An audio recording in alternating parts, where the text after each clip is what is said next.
Now, what would you think if I told you that this man right here is part of the reason that one of the oldest and biggest gangs in LA, the Rollin 60 Crips, is being taken down? Would you believe me or would you not? Well, regardless of your answer, we have a huge story to cover because that man that I mentioned, he actually is part of the reason that Rollin 60s are being taken down right now as we speak. But you might be thinking, what does he have to do with it? Well, it's actually something that we call self-snitching. A lot of these gang members go on the No Jumper podcast and they talk about gang business that should really be staying in the streets. We're going to cover that all in today's video. Now, Brick Baby and Loose Cannon, they are two Rollin 60s gang members and they were on the No Jumper podcast, and something came up to where Loose Cannon mentioned that him and Brick Baby were actually picked up at the same time, but they weren't taken to prison. They were just picked up, and the feds have been kind of messing with them here and there. Right. You said the feds have picked you up on numerous occasions, right? What part? Lady what time? Fino, Yeah. Okay, so look. So we're gonna elaborate and we're gonna respond to that. Yeah. No. Because at the end of the day, it's like this, right? Because when the same time they came and picked your ass up, right? They came and got Big Useless, right? And then they rolled on me. Yeah. So you already know the answer. I don't know that they wrote on you. I'm telling you. I'm saying we dealing with this two separate times. Okay, I hear you. Okay, wait. Hold on. You're talking. No, look to them. Okay, so listen. You can't just say you know. Okay, no. So now, guys, when Brick Baby was raided, he confided in 600, who's a member of the Rollin 60s also. And while he was confiding in him, he was talking to him about Big U being picked up. Potentially, he wasn't picked up at the time, but Big U being picked up potentially for a hot one, which is what they call a murder in LA, a hot one that the feds were investigating. And told you what? You understand? I'm with Brick at this time. I was his savior to bring it back to the hood. He telling me everything that's going on, so I know what's going on with the case and everything other. So he's telling me, man, the feds be on all your videos, bro. They like, man, Lovejoy gives us a tour of the hood every day. He telling me. We watch all your videos. You know what I'm saying? I'm like, huh? Why do I watch my video? Like, whatever. But he's like, yeah, bro. They found the chop. I'm like, okay. So I didn't really think nothing of it because, like I told you, my whole stance with him at that point was he never told before this. So I just assumed that he was in some hot grease and he had whatever he had coming from the legal system. So I never really followed up on till time start going by, like, nigga, what's up with that case?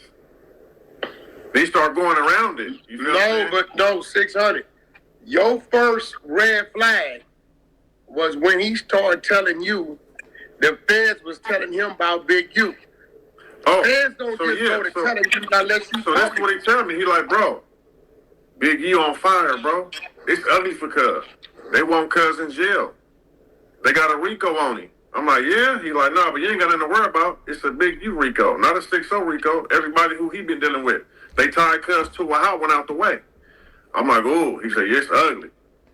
I'm like, damn. That's the thing the family called. Now, this murder that would actually take place was the murder of Rayshawn Williams. Now, Rayshawn Williams is actually the close best friend of Big U's son. So the murder that they're accusing Big U of is the murder of his son's best friend. Now, what the feds are saying happened is that Big U paid for Rayshawn Williams to go out to Las Vegas and record music because he signed him to his label. He paid for him to go out there and record music in a Grammy-nominated studio. And he also got him an Airbnb. Now, Big U would find out that Rayshawn Williams wasn't actually utilizing the Grammy-nominated studio to record music. He would show up here and there. Now, when Big U found out about this, he was obviously frustrated because I've paid for this Airbnb, I've paid for this Grammy-nominated studio, and you're not using it. So Big U would actually take a trip all the way down to Vegas to confront this young man. Now, While the confrontation would happen, it would seem that nothing would escalate from this because they actually booked another studio session that night when Big U arrived in Las Vegas. But this is where stuff starts to get tricky. Big U would actually come to pick up Rayshawn Williams from the studio. And that same night, Rayshawn Williams actually died. He didn't show up the next day. He actually showed up in a river, unfortunate to him. Big U would then return around 3 a.m. to the studio to then tell everybody in the studio to clear all the cameras. And he actually turned up to the studio sweating. And when the people at the studio asked him why he was sweating, he said he just came back from the gym. But from what stuff is looking like, he may have been carrying a body. That's why he was sweating. Now, Big U has been picked up for this murder, but before he was picked up, we had a prelude that he was going to be picked up because 600, you guys remember 600? 600 would actually come out and say on a IG story that the feds were actually looking into Big U, and he got the confirmation of this from Rayshawn Williams' family, the family of the deceased that they found in the river. They got 600 got confirmation from that family that the feds actually found Big U's DNA under the fingertips of Rayshawn Williams. I mentioned that case where the kid, the football player, you know, it was Big U's son's best friend, played on the football team, who was living with Big U, was killed. And they were saying that Big U didn't show up to the funeral, never contacted the mother for any type of support, anything. Just blocked her and everything, right? It was just like, damn, bro, like you always say if you know anything about these gang murders to give you the information. But when the football player is the best friend of your son who was living with you turns up dead, you don't want nothing to do with nothing, right? So the news came out today, this morning. The mother said that Big U has been denying to give his DNA. So they had to send a warrant to get Big U's DNA. You want to take a wild guess whose DNA came back on his son? Big U, Eugene Henley's DNA, came back on her son's fingernails. Now, Wack 100, a notorious Pyru, he actually has a big part to play in this story. He would actually hop on the phone with the family of the deceased also. And during that phone call, it would actually be released that the feds were going to be picking up Big U towards late March, early April. They tested my brother's nails. Okay, so that's bad work. So that means my brother. Now that's what y'all been hearing. This one ain't nobody heard. Let me find this shit. Since of April. Hey, they still ain't arrested you, nigga?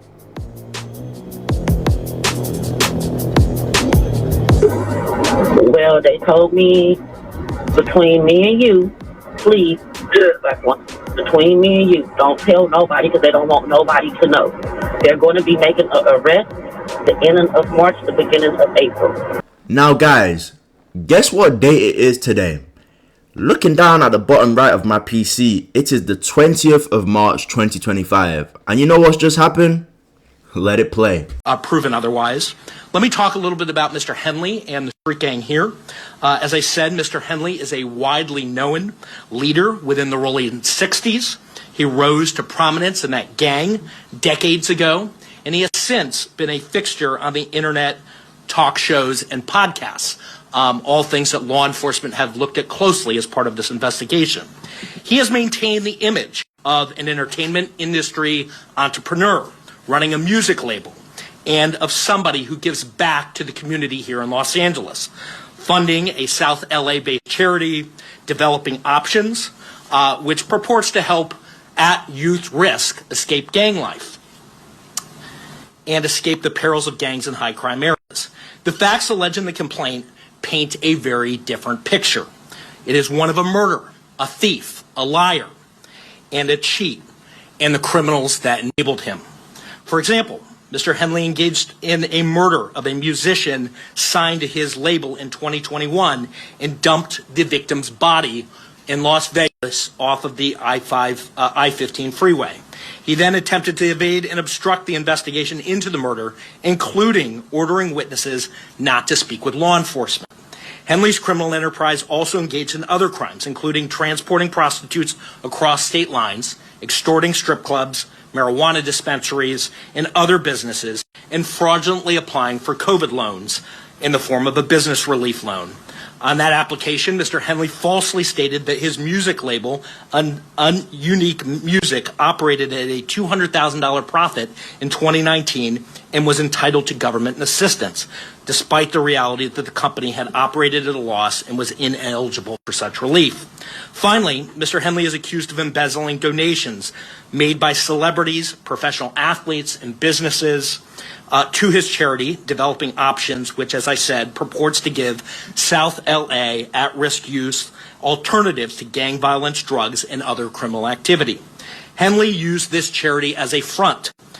He used it to conceal his fraudulent activities, his criminal enterprises activities, and evade detection from law enforcement. If convicted on the racketeering conspiracy, he and his co-conspirators face approximately a 20-year federal prison sentence. I want to thank our federal law enforcement partners, our state law enforcement partners who brought about the result here today.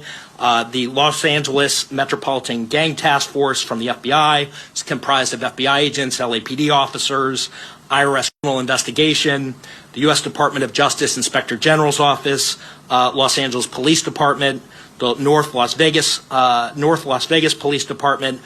This case is a great example of state and federal law enforcement working together to address harm from a criminal enterprise. I also want to thank our So guys, you can see here from this footage, the Rollin 60s are being accused of an abundance of crimes, from extorting marijuana dispensaries, from fraud when it comes to PPP, etc. They were out here running prostitutes also. They were extorting NBA players. Like, they were doing everything you could be possibly out here doing. And WAC 100 actually has something to say about Big U's situation and when the feds would question him. I asked him when the last time you saw this person or this person, that person, and he told him, 6 months, a year.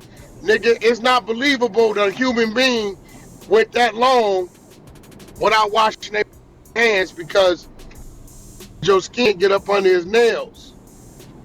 You know, you had to see him, so he kind of himself saying he ain't been around him, but his DNA, but that ain't even the worst. The worst ain't even come out. So I told Six, until it come out, you don't say nothing, it come out, it's in the blog. Hey, I ain't gonna lie, Now guys, real quick, just to go back to what I mentioned earlier about them finding DNA under the fingertips of Rayshawn Williams, it was inconclusive. So what that basically means is there was other DNA under his fingertips alongside Big U's DNA. So they can't solely say is Big U that did this, but they also can't rule him out. So that's why it's inconclusive.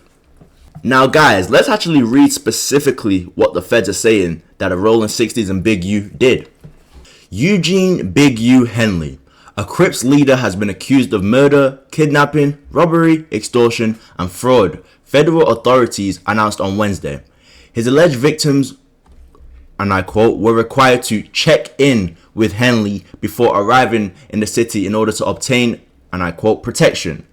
According to the 107-page federal complaint unveiled, among those Henley allegedly extorted were professional athletes and musicians. The complaint said, federal authorities linked Henley's Big U enterprise to a mafia-like organization that relied on his stature and long-standing association with the Rollin 60s and other street gangs to intimidate businesses and individuals. We read the next paragraph. Following a year-long FBI investigation, federal authorities have accused Henley of kidnapping and fatally shooting a young rapper in the face and leaving his body in the Las Vegas desert over perceived disrespect and directing the robbery of an unlicensed LA marijuana dispensary that had stopped making extortion payments.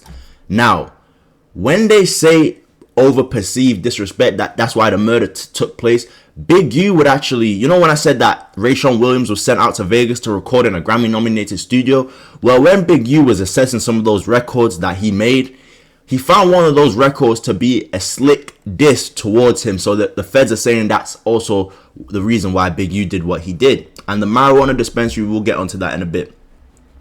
Henley also allegedly defrauded companies, donors, athletes, and celebrities, including professional basketball player Draymond Green and former NBA MVP Shaquille O'Neal, persuading them to donate to his charities and later allegedly transferring the money to his own personal bank accounts. Authorities have also accused Henley of fraudulently obtaining funding from the Gang Reduction and Youth Development Program overseen by the LA Mayor's office. Now, for those who don't know what the Gang Reduction and Youth Development Program is basically a system where the government out there in LA, they give gang members money to stop violence. It's basically a finesse for the gang members. They're basically taking money. And why I say that, guys, is because when they're giving money, like for example, Big U was given over $2 million as a part of this gang initiative, and he hasn't done jack shit with it. That they can't really track what he did with the money. That's actually officially came out. They cannot track what Big U did with that money that they gave him the $2 million. So guys, you know, like I mentioned the marijuana dispensary when I was reading all that out. Well, if you read with me here, it says one such robbery, and by robbery, basically what would happen is if these guys didn't pay these extortion fees, Big U would send the Rollin 60s to go and rob these guys if they didn't pay up. So this is one of the robberies here. One such robbery occurred on July 5th, 2021 at an unlicensed marijuana dispensary in Los Angeles where victim 1 worked. Leading up to the robbery, the Big U enterprise had been extorting victim 1 for years, and victim 1 had been paying the Big U enterprise up to $25,000 per month when victim 1 was at the top of his earning capacity. Shortly before the robbery, however, victim 1 had ceased paying extortion to the Big U enterprise as victim 1 did not believe it was necessary or that he was receiving any benefit from the payments. On the day of the robbery, approximately 11 of the Big U enterprise members and associates, including Robertson and Williams, both of whom victim 1 knew well, as well as Rollin 60 members, rushed into the dispensary armed with firearms. Let's get to the next page. They demanded belongings of anyone inside actually, and stole cash and marijuana from the store before fleeing. At one point, they demanded a Rolex watch from one of the co-owners, but at Robertson's direction, they ended up letting him keep it. According to victim 1, while still at the dispensary, let's get to the next page. So guys, this is the next part right here.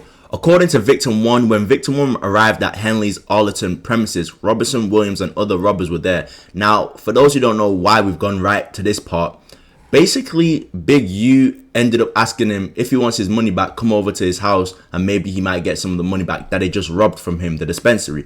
This is what happened when the guy who got robbed pushed up to Big U's place. According to victim 1, when victim 1 arrived at Henley's Arlington premises, Robertson, Williams, and other robbers were there, as were the proceeds of the robbery. Basically the money, all that type of stuff. Inside, Henley told victim 1, that's how you rob yourself. Henley then demanded $10,000 from victim 1 to ensure other robberies did not occur. Henley also directed victim 1 to identify other businesses or dispensaries that could be similarly robbed and assured victim 1 that the Big U enterprise would compensate him for identifying any robberies. Henley then provided a portion of the robbery proceeds back to victim 1. Now we're going to read a bit more and then we're going to get back to this story. Williams later admitted to this robbery and the aftermath on a podcast, on the No Jumper podcast. Remember when I said that this man at the start, Adam 22, the white guy at the start? Remember when I said he had a part to play in them being taken down? This is it right here. On the No Jumper podcast, after stating that Williams was Henley's right-hand man, Williams explained, so basically, he'll manipulate things. We'll go and do something, and then the same niggas we do it to show up to the house like 10 minutes later as we trying to count everything.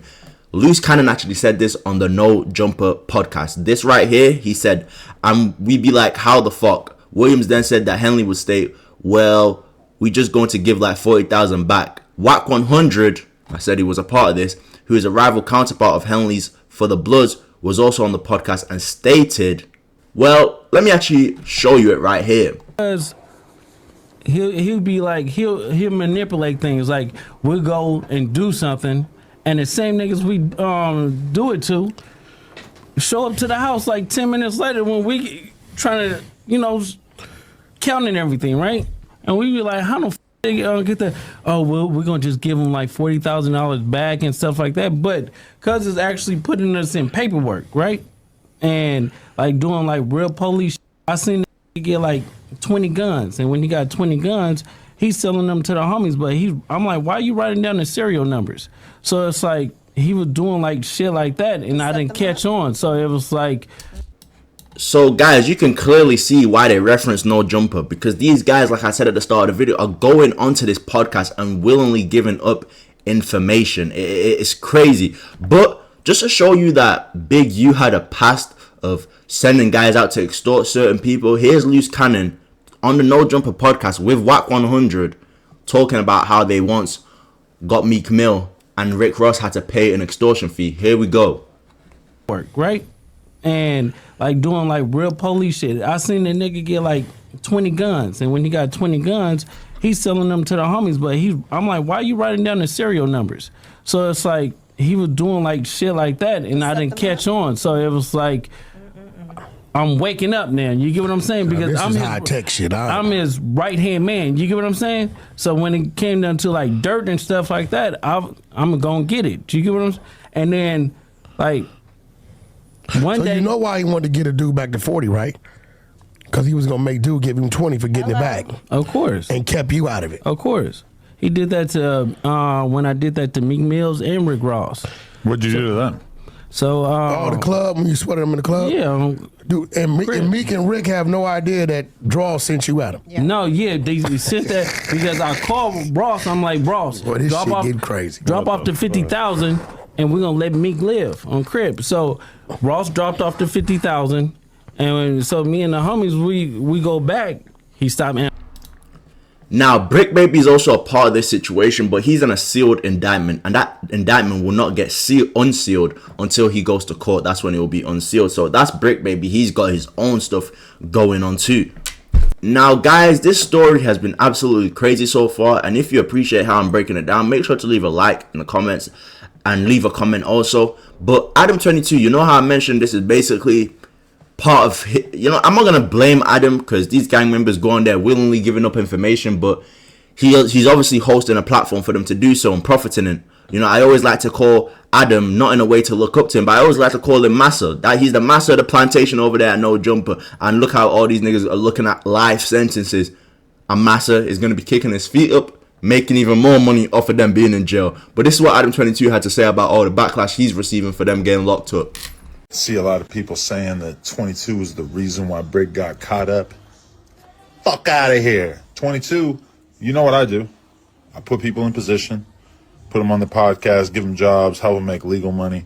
A lot of the shit that people are getting caught up for is shit, especially with Brick. It's like, I'm not seeing anything that says anything about stuff that he's done in the last 2 years since he's been fucking with us, right?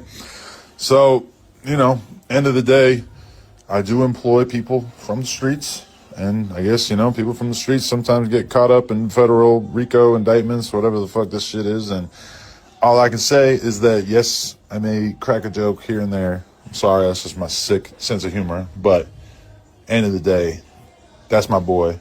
I'm standing with him. Luce, I got love for Luce too. We're going to be documenting this whole thing, helping him along the way, whatever it is. So anybody acting like this is because of No Jumper? No Jumper was the antidote to this bullshit. So guys, there's so much more to cover with this case, and channels like Poetic Flacco have covered this down to the T, even the whole scamming part, because you know how I mentioned Big U was extorting NBA players like Draymond Green and Shaquille O'Neal. Well, there's even more extortion. So Flacco, he covered it pretty well. I've just got the bits and bobs to keep it simple, because I know a lot of you just want to know that what's going on. But I know there's also some of you really want to go into detail of what's going on. So channels like that have covered this situation as well. This is crazy. This is absolutely crazy. I felt it was going to come as well, because you guys are willingly going on this white man's podcast, right? As black gang members, just saying anything. Like, come on. And and the reason I mention white man, because I don't know if anyone else noticed, but black people, they love to show out for the white man. Like, they're gonna, like, if it was another black guy there, they probably wouldn't say as much, bro. Because it's a white man, but they have to, pump their chest out a bit more. And look where they are right now, bro. So, guys, make sure to like, comment, and subscribe for more videos like this and breakdowns. If you subscribe to this channel, understand you're gonna get stuff broke down, simple, efficient, and it's gonna be clear and concise, and you're gonna understand what happened at the end of the day. And I've also got more entertaining videos. So yeah, bro, I think these guys are cooked, bro. I'm on, and the way I watched the story as well. I think it was on Hassan Campbell's channel. They were saying that some fishy stuff with Big U and Nipsey Hussle, so he might even have a part to play in Nipsey's death. So this guy really had it coming if he was out here just doing all this crazy stuff. But yeah, that's it from me anyway, guys. I appreciate you watching this. Keep God first. Now I'm out.